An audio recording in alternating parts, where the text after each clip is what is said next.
Previously, we saw rules and regulations. Now we're going to look at more rules and regulations. Exodus 22 and 1. If a man steals an ox or a sheep and kills or sells it, he shall pay 5 oxen for an ox, or 4 sheep for a sheep. So we have a couple of things going on here. One is we have the idea of restitution, that if someone steals the ox or steals the sheep, that they're going to have to restore the amount of value of that, and plus a certain multiple depending on what it is. 5 oxen for an ox, 4 sheep for a sheep. So this is very specific as well. It says that if he kills or sells it, so if the man is no longer in possession of the animal that he stole, this is going to be the punishment for it. There's a different rule set if they're able to restore the animal. Like if it's in his possession and he's like, well, here, you can have it back. There's a different rule for that we'll see later on. The thing that I find interesting with this and this system is that the way that it scales with the level of crime and the punishment scales with it. Whereas in America, the way that theft is handled is a little bit different. It's like, well, if it's under such and such a value, then you got to do so much community service, maybe a couple days in jail, whatever it is, right? Higher levels of theft, they usually have higher levels of punishment. Sometimes they lock people up for decades, so it's all over the place. Although justice in the States, if you look at it, it's very inconsistent. You look at California and all this like petty theft, small theft, and nothing is done about it. They have to lock up the dish detergent in Walmart in like certain parts because people will steal it and they have no repercussions against it. So it's kind of become an area with no law, no protections of the law, and it's just very inconsistent in the application of punishment depending on what your race is, skin color, sexual orientation, gender. Anything that can be discriminated on is discriminated on to decide the amount of punishment that is appropriate, and that just seems absolutely insane and crazy. But that's kind of what has happened to the place. It's falling apart. Exodus 22 and 2. If a thief is found breaking in and is struck so that he dies, there shall be no blood shed for him. So here we have the idea, over the cover of night, we have this man, he's breaking into somebody's house. Maybe he's stealing the ox, maybe he's stealing the sheep. Either way, over the cover of darkness, at the witching hour, he's come and he's doing these crimes. The owner of the household or whatever, he wakes up, he finds this guy burglaring, and he wrestles with him and the man dies. Under this law system here, this man would be free. He wouldn't be charged with the murder of this man. This would be what we would call self-defense. So he would be protected by the law for simply protecting his stuff at this hour of day. Exodus 22 and 3. But if the sun has risen, so he can be seen, blood must be shed for slaying him. The thief, if he lives, must make full restitution. If he has nothing, then he shall be sold for his theft. So in the event it's daytime and you can see the person and maybe communicate with them, talk to them, or you'd be able to identify them. Like, you know, they go and make the run for it and you'd be able to go to the authorities and they'd be able to track this guy down for you to have the ability to identify him. So this event would be a much higher standard. You wouldn't be able to simply slay the man who is breaking in.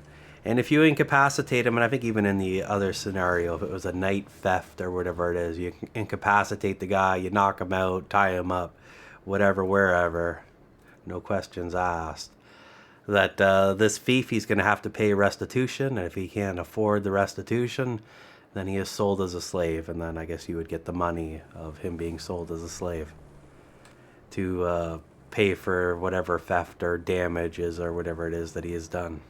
Exodus 22 and 4. If the beast which he stole is found in his possession alive, whether it is an ox or ass or sheep, he shall restore double.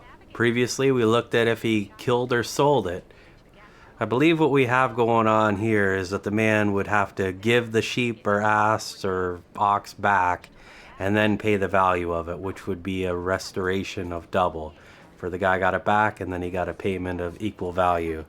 Could also see a scenario where it's like, well, maybe that sheep was damaged or something, maybe it, whatever. And so in that case, the guy would just have to pay double, maybe 2 different sheep or something, restore it to him. It's hard to say. There could probably be a large variance of scenarios that occur that would have varying outcomes. Exodus 22:5. If a man causes a field or vineyard to be grazed over, or lets his beast loose and it feeds in another man's field, he shall make restitution of the beast of his own field or his own vineyard. So we have that idea of restitution yet again, that this man, his animals got free and they ate part of this guy's field, so he's got to restore the amount of field or whatever that his animals ate. You almost look at this like this was a bit of an accident. It's not like he's got to pay double the field or anything, that this was a mistake or whatever, and equal payments. Make good on the damage that was done, but it's not like it's a punitive system here. Exodus 22:6. If fire breaks out and catches, so that the stacked grains or standing grain or the field it be consumed, he who kindled the fire shall make full restitution.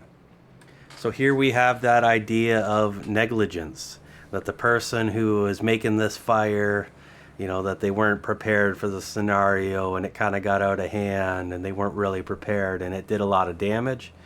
He has to pay for the damage that fire that he kindled or whatever did.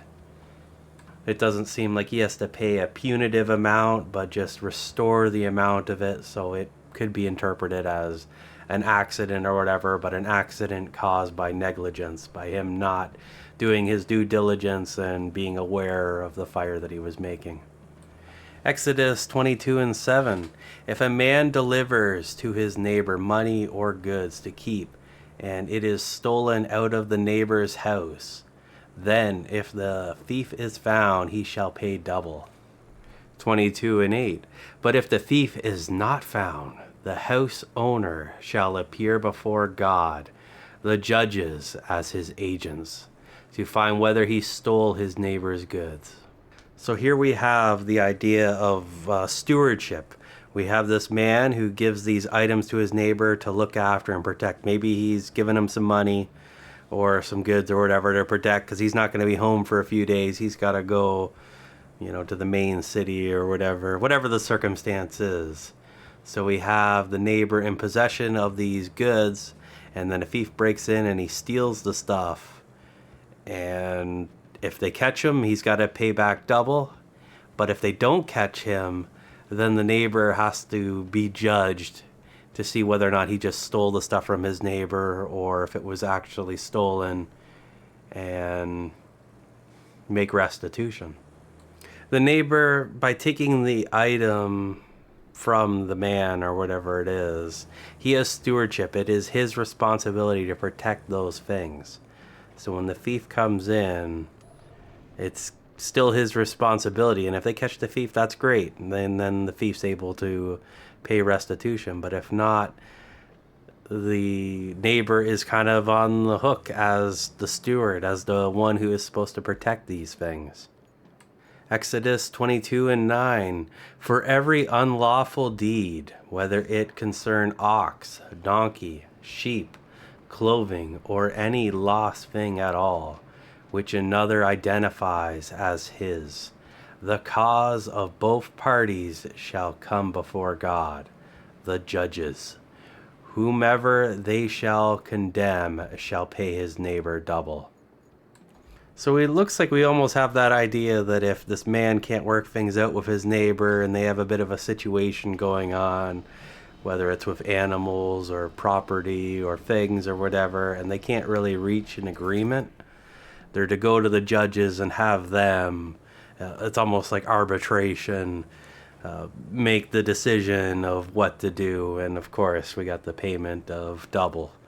So it's like, well, he did this and and so we kind of have like our court of law on scenarios that aren't as clear cut in the rest of the lines here that we see and how the legal system is set up and in place. So in complex scenarios, that the judges will have to make the decisions and decide, who needs to pay restitution. Exodus 22:10. If a man delivers to his neighbor a donkey or an ox or a sheep or any beast to keep, and it dies or is hurt or driven away, no man seeing it. 22:11. Then an oath before the Lord shall be required between the two, that the man has not taken his neighbor's property, and the owner of it shall accept his word and not require him to make good the loss. So we have the neighbor here and the man, and they're doing their business. And then we have an animal that is unaccounted for, and it's thought to be in the stewardship of the other man, and maybe it ran away or whatever it is. So the guy needs to make an oath that, I didn't take it. I wasn't a thief. I didn't steal that. Take that oath before the Lord, and then that's to be accepted as truth, that the man didn't take it, and he doesn't need to pay for this animal that kind of got away on him. Sometimes there's unforeseen circumstances. Sometimes things happen. This happens in all lines of work where events like this can occur. And whether or not you want to blame the person, the employee or something in the scenario, and it's like, well, he was trying his best and things kind of went sour, whether or not you hold him accountable. I guess it really depends on a lot of circumstances. But Exodus 22:12. But if it is stolen when in his care, he shall make restitution to its owner. So here we have the man. He's looking after his neighbor's animal or whatever it is, and it's stolen while he's looking after it. He's on the hook. This is that concept of stewardship, that he has taken the responsibility of the animal while it's in his care. And because it was stolen and he didn't catch the thief or wasn't able to prevent the theft or whatever it is, he's got to make restitution to the owner for it that was in his possession at that juncture in time when this event occurred. Exodus 22:13. If it be torn in pieces by some wild beast or by accident, let him bring the mangled carcass for witness. He shall not make good what was torn. So if the animal was attacked and torn apart or was in an accident of some sort, the man doesn't have to pay for the animal in that instance. For there was, I guess what we would call today is like an act of God, an unforeseen circumstance, something that happened that was beyond his control, something that he could not prevent. Exodus 22:14. And if a man borrows anything of his neighbor and it gets hurt or dies without its owner being with it, the borrower shall make full restitution. This again is that idea of stewardship, that by borrowing this thing from the neighbor, the man has assumed all responsibility for that object when it is in his possession. And if he's using it in such a way that it's damaged or whatever happens, he is on the hook for it, for he borrowed it and needs to make good to his neighbor. A lot of the principles we see here in the law of the Old Testament are things that would make you a good neighbor. If you're going to borrow something from your neighbor and you break it, if you borrow that pressure washer, you run it out of oil and the motor burns out, you owe your neighbor a pressure washer. A lot of these things are just ways to maintain better relationships with the people around, to not screw other people over and make their lives more difficult than they need to be. We're all in this together, and we need to get through this together, and a lot of times working together is the best way to do that. I don't think every event that we see here, I think some of these examples were ones that, people would know about these examples and they'd be able to have good relationships with their neighbors and not have to bring everything to the judges to have them resolve everything, that they would look after each other and have better relationships and have a community that works together for success. not under punishment of law, but under the idea of being good to your neighbor and helping your neighbor out in times of need and making restitution when you do something that is bad to them, and that them in turn would do the same thing. And what they say is that the tide rises all boats, that everybody working together would benefit everyone, and it would be a much greater society at that point in time. And I think that's kind of what God is intending, that the Hebrews work together and make a great and mighty nation. And some of the principles that he's bestowing on them through this law will benefit them tremendously. The law is not something that binds people and enslaves them, but something that brings freedoms to the people of society. Of course, in the New Testament, we see things about the idea that if you break the law anywhere, that you've broken the whole law, and the punishment for breaking the law is death.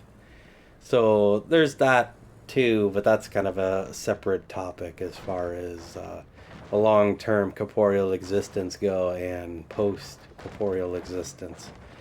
What we're looking at right now is more so the society, and we'll get more into that later on when it comes to the idea of salvation in the New Testament and how that all works.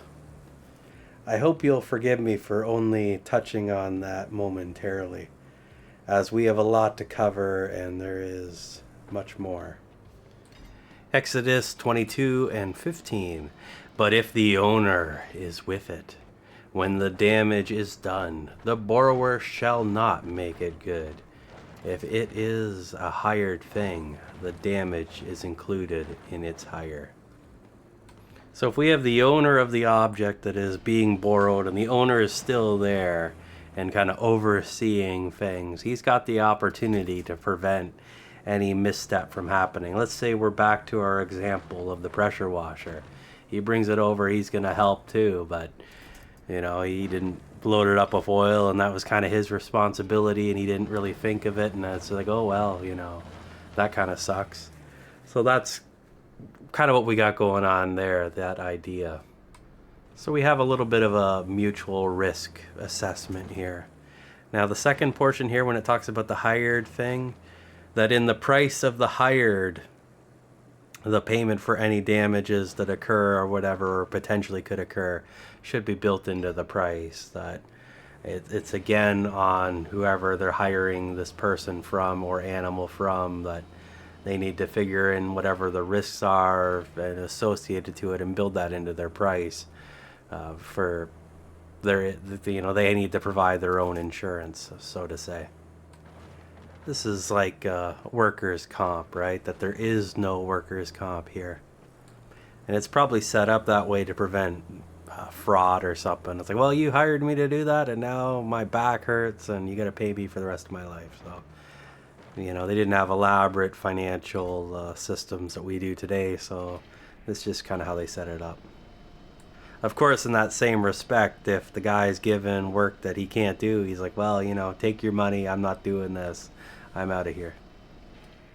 Exodus 22:16. If a man seduces a virgin not betrothed and lies with her, he shall surely pay a dowry for her to become his wife. 22:17. If her father utterly refuses to give her to him, he shall pay money equivalent to the dowry of virgins. So here we have a man seducing a woman, a virgin woman, one who's not married and has not had relations. So he is required to pay the dowry and marry her. And if the father doesn't let him marry her, he still has to pay the amount as if he were to marry her. And that's probably a significant amount of money, but not a trifling amount by any means. Exodus 22:18. You shall not allow a woman to live who practices sorcery. Sorcery can be very dangerous. It gets people to trust in things outside of God and can sow discord among groups of people and can cause a lot of destruction. And for God's people who are to be set apart from the world and the world system, This doesn't really belong here, so they're not going to allow women who practice sorcery, so witches, to dwell with them in their group, and they are going to punish those that are with death. Exodus 22:19. Whoever lies carnally with a beast shall surely be put to death. Having intercourse with animals is not right. I think we can all agree upon that. And the punishment is severe, for God really does not like this. Exodus 22:20.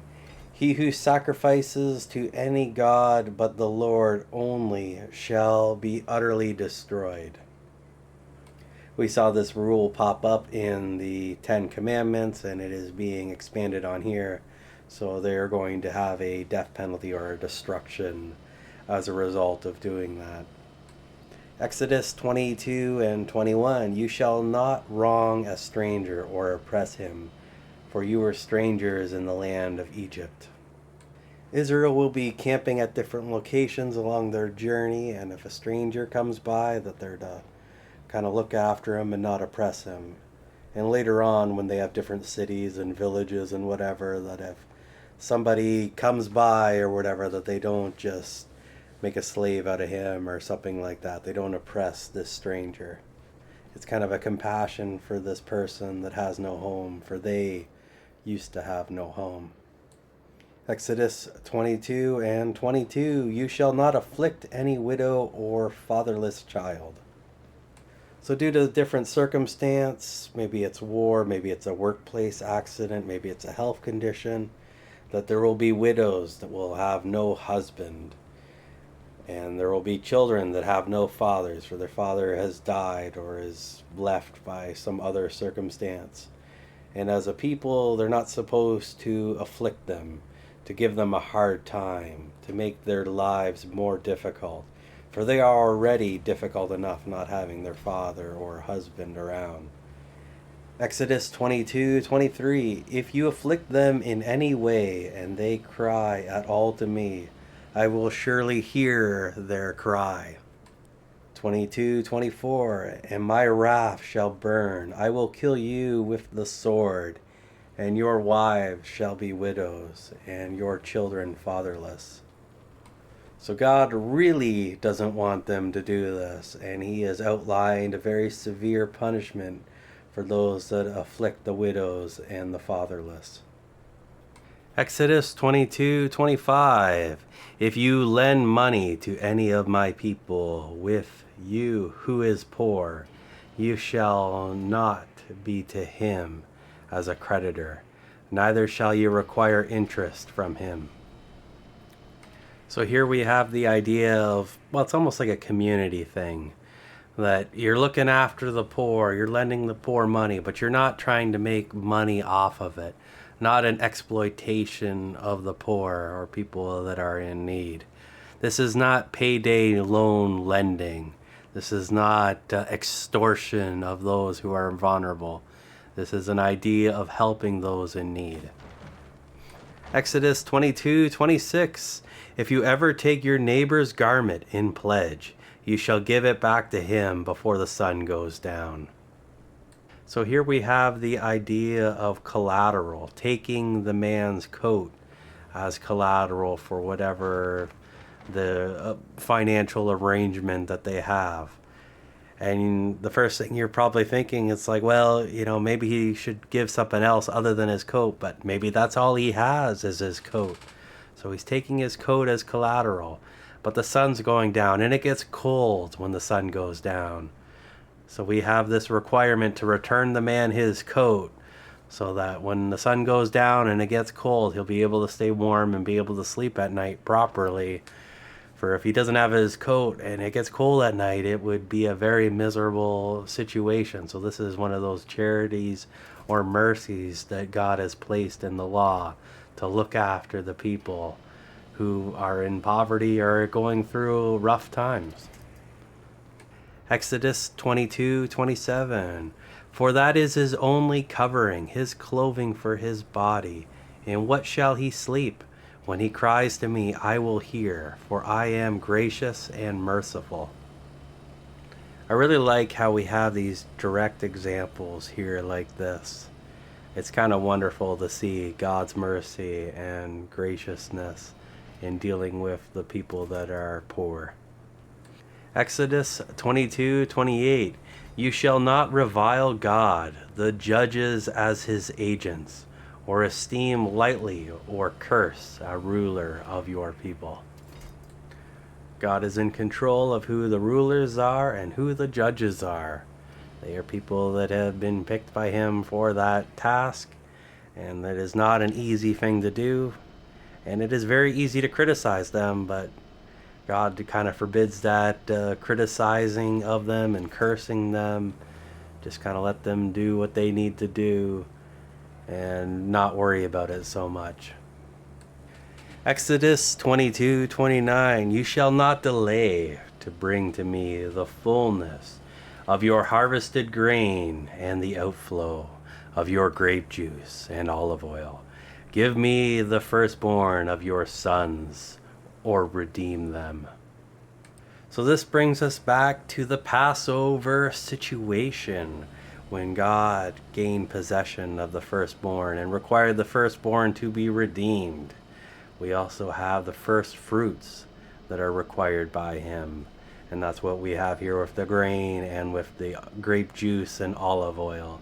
That the first are and the best are to be given to God. Exodus 22:30. Likewise shall you do with your oxen and your sheep. 7 days the firstborn beast shall be with its mother. On the 8th day you shall give it to me. We had this system in place before as well, with the idea of the firstborn of the animal, that they were to be given to God as well, or they could be redeemed, where you would make a payment as a substitution to keep the animal. So 7 days they get to be with their mother or whatever. Then on the 8th day, either redeem it or you give it to God. Exodus 22:31. And you shall be holy men, consecrated to me. Therefore you shall not eat any flesh that is torn by beast in the field. You shall throw it to the dogs. So we have that idea of standards, that the people of Israel, they're not supposed to be like the people of the world, and they need to be holy and consecrated and not be like the others. I guess consecrated is kind of like a separated and distinct from the world. So you got an animal that dies in the field, maybe it got attacked by a wolf or something, and it's there, the carcass, that they're forbidden from eating it and stooping down to that level of just being scavengers. But the dogs, they can go and eat that meat or whatever. That's okay for them. But they're supposed to be above that and not participate in things of that nature.